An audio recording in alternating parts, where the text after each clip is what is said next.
இது மாதிரி உங்களுடைய ஜாதகத்தில் என்ன திசாபுத்தி நடக்குது, எந்த மாதிரியான உங்களுக்கு பாதகம் சாதகம் எப்படி வேலை செஞ்சுது, மாரகாதிபதி எப்படி வேலை செஞ்சார் அப்படிங்கிறத பதிவு பண்ணுங்க, பார்த்துக்கலாம். இப்போ மீன லக்னம்.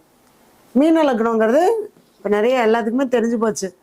உபய லக்னம்னா அந்த கார்னர் எல்லாமே உபய லக்னம், உபயராசி. மீனராசிக்காரங்க உபயராசிக்காரங்க, மீன லக்னக்காரங்க உபய லக்னக்காரங்கன்றத நமக்கு நல்லா எல்லாத்துக்குமே பதிவாகி போச்சு இல்லையா? இப்போ இந்த உபய லக்னத்தில் வந்து பார்த்தீங்க அப்படின்னா என்ன நமக்கு பாதகம்னு சொல்லியிருக்கேன், 7ஆம் இடம் டபுள் இன்ட்டு, பாதகாதிபதியும் அவரே மாரகாதிபதியும் அவரே. பாதகாதிபதியும் அவர் தான், நமக்கு 7-11 சொல்லக்கூடிய மாரகாதிபதியும் அவரே. அப்ப புதன் தான்.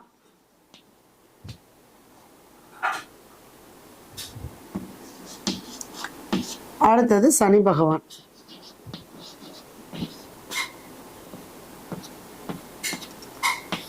பதினொன்றாம் அதிபதி யாரு? சனி பகவான். இப்ப இந்த மீன லக்னக்காரங்களுக்கு 7ஆம் இடம் பாதகம். அப்ப இவங்க ஆசைப்பட்டு ஒரு திருமண வாழ்க்கை எடுத்தாங்கன்னா அந்த திருமண வாழ்க்கையில பிரச்சனை. இந்த உபய லக்னக்காரங்கள்லாம் முதல்ல லவ் மேரேஜ் பண்ணிக்கூடாது. லவ் மேரேஜ் பண்ணிக்கிட்டு என்ன ஆகுங்க, நிச்சயமா திருமண வாழ்க்கை நிம்மதியா இருக்காது. ஏன்னா 7ஆம் இடம் பாதகமா போச்சா. அப்ப ஆசைப்பட்டு 11ங்கிறது என்ன, அவங்களுக்கு இந்த 7-11 சம்மந்தப்பட்டாலே இவங்களா விரும்பி போய் ஒரு இதை தேடினாங்க அப்படின்னா அந்த வாழ்க்கை சரியா வராது.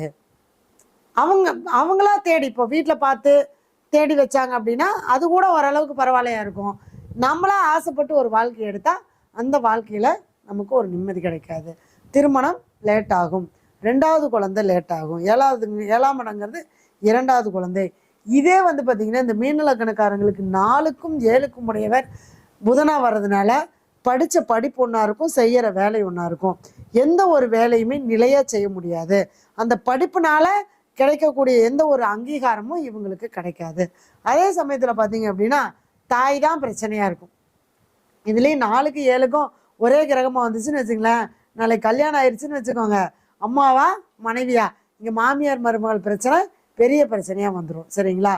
அந்த கிரகம் வலுவாக இருந்தால் பிரச்சனைகளை அதிகமாக கொடுக்கும். அந்த கிரகங்கள் 6, 8, 12ஆம் இடங்களில் மறைஞ்சு பாதகாதிபதி, அதையும் நான் சொல்லிடுறேன், பாதகாதிபதியோ மாரகாதிபதியோ 6, 8, 12ஆம் இடங்களில் மறைவு ஸ்தானங்களில் இருந்தால் இப்போ நான் சொன்ன பலன்கள் உங்களுக்கு அந்த பெரிய அளவுக்கு பாதிப்பு கொடுக்காது. சரிங்களா? நல்ல இடங்கள்ல போய் 2, 7, 5, 9, 11ஆம் இடத்துலலாம் இருந்துச்சு அப்படின்னா கண்டிப்பாக அந்த பாதகம் அந்த மாரகத்தை அவர்களுக்கு செஞ்சே தான் தீரும். சரிங்களா? அதுதான் அந்த 6, 8, 12 மறைவு ஸ்தானத்தில் இருக்கும்போது இந்த உபய லக்கணக்காரங்களுக்கே பார்த்தீங்கன்னா இந்த புதன் வந்து 12ல் இருந்துட்டாருன்னு வச்சுக்கோங்க. மீன லக்கணத்துக்கு புதன் 12ஆம் இடத்துல இருந்துட்டா இருக்கும், சண்டை இருக்கும். வீட்டுக்கு அம்மாவுக்கு ஒரு சண்டை இருக்கும், பொண்டாட்டிட்டு ஒரு சண்டை இருக்கும், ஆனால் பிரிவினை வராது. இதே இந்த புதன் உச்சமாகி அதே இடத்துல 7ஆம் இடத்துல உட்காந்துன்னு வச்சுக்கோங்க, கண்டிப்பாக 2 தாரம். இந்த உபயலக்கணக்கு எல்லாமே பார்த்தீங்கன்னா 2 தார அமைப்பு இருக்கும். அதுலேயும் அந்த கிரகம் போய் வலுத்து உட்காந்துருச்சு அப்படின்னா கண்டிப்பாக 2. இப்போ தனுசு லக்கணம் சொன்னேன், தனுசு லக்கணத்துக்கு புதன் அவர் போய் நல்லா ஆட்சி உச்சமாகி இதில் கண்ணியில் உட்காந்துருக்காருன்னு வச்சுக்கோங்க, கண்டிப்பாக அவங்களுக்கு 2வது கல்யாணம் உண்டு.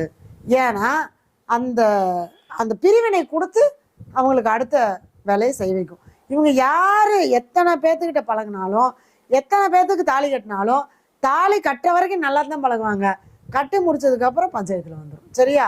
அதனால் இக்கரைக்கு அக்கறை பச்சைன்னு இருக்கிற வாழ்க்கையே வச்சு வாழ்ந்துக்கிறது நல்லது. சரிங்களா? சரி, இந்த மீன லக்னம் 11ஆம் இடம். அதே மாதிரி சனி 11க்கும் 12க்கும் உடையவர் சனி பகவானே.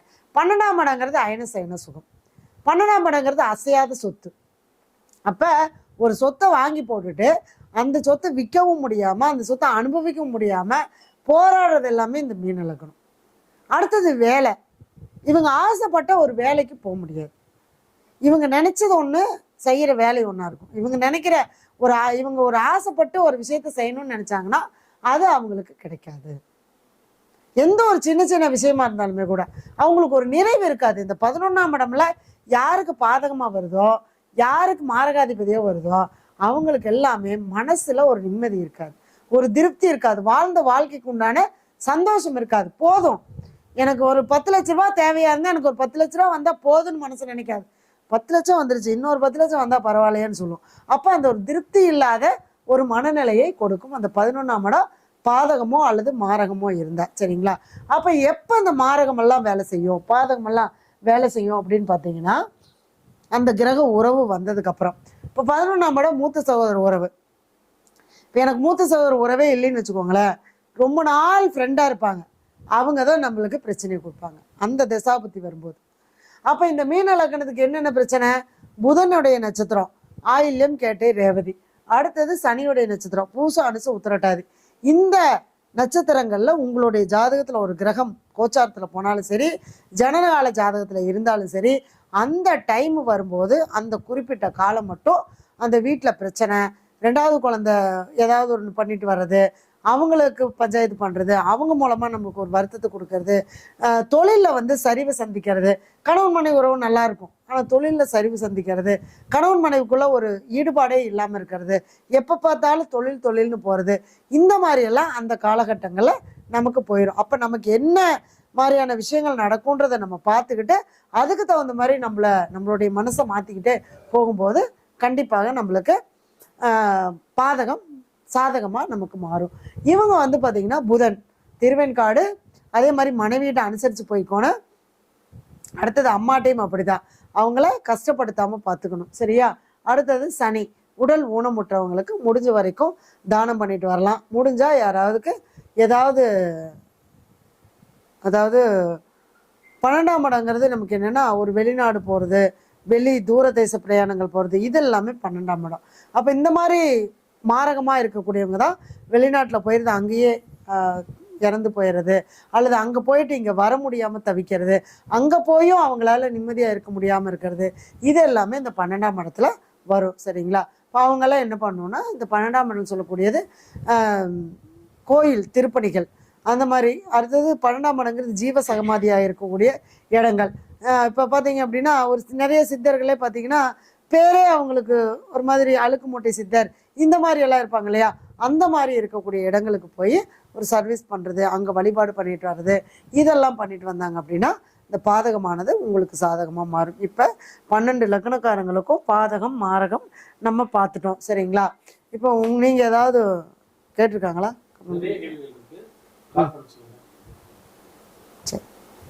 சரி, உங்களுடைய கேள்விகள் எதுவாக இருந்தாலும் வாட்ஸ்அப்பில் போடுங்க. 85 ஏன்னா இந்நேரத்துக்கு மேலே கால் பண்ண வேண்டாம், வாட்ஸ்அப்பில் போடுங்க, உங்களுக்கு எல்லாத்துக்குமே நான் பதில் கொடுக்குறேன். 8508510003 9345009939 இந்த நம்பருக்கு நீங்கள் கால் பண்ணி பேசலாம். அப்பாயின்மெண்ட் வேணும்னா, தனிப்பட்ட முறையில் ஜாதகம் பார்க்கணும் அப்படின்னா ஃபோன் பண்ணுங்கள், சொல்லிடலாம். வாட்ஸ்அப்பில் பண்ணுங்கள், சொல்கிறேன். சரிங்களா? அதாவது நீங்கள் உங்களுக்கு ரெமெடி வேணும், எனக்கு இந்த மாதிரி நான் நிறைய பிரச்சனைகளில் இருக்கிறேன், இந்த பிரச்சனைகள்லேருந்து எனக்கு ஒரு தீர்வு வேணும் அப்படிங்கிறவங்க மட்டும் நீங்கள் ஜாதகத்தை அனுப்பிச்சு பார்த்துக்கோங்க. இல்லை, ஏன்னா எப்பவுமே இந்த ஜாதகம் பார்க்கணும் அப்படின்ற ஒரு எண்ணம் வந்தாலே பிரச்சனை இருந்தால் தான் சாமிக்கு அர்ச்சனை, கோயிலுக்கு போவோம், அர்ச்சனை வைப்போம், ஜோசியரை தேடுவோம், எதை தின்னா பித்தம் தெளியுமோன்னு ஊர் ஊரம் சுற்றிட்டு இருப்போம் இல்லையா? அப்படி உங்களுக்கு அதுக்கு என்ன தீர்வு வேணும் அப்படின்னா அதுக்கான சில ஆலய வழிபாடுகள் நான் உங்களுடைய ஜாதகத்தை பார்த்துட்டு சொல்லுவேன்.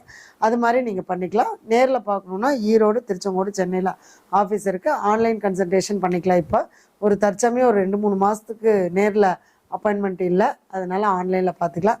ஈரோடாக இருந்தால் வாங்க பார்த்துக்கலாம். சென்னையில் இப்போதைக்கு இல்லை, ஒரு 3 மந்த்ஸ் ஆகணும். அதுக்கப்புறமா நம்ம சென்னையில் பார்த்துக்கலாம். நேரில் ஆன்லைனில் பார்க்கணுன்னா இந்த நம்பருக்கே நீங்கள் கால் பண்ணி பேசிக்கலாம். ஃபோனில் தான் பேசுவேன், நோ ரெக்கார்டிங் கிடையாது. ஃபோன்லேயே உங்ககிட்ட பேசி உங்களுக்கான விவரங்களை நான் கொடுப்பேன். அனைவருக்கும் நன்றி, வணக்கம், வாழ்க வளமுடன்.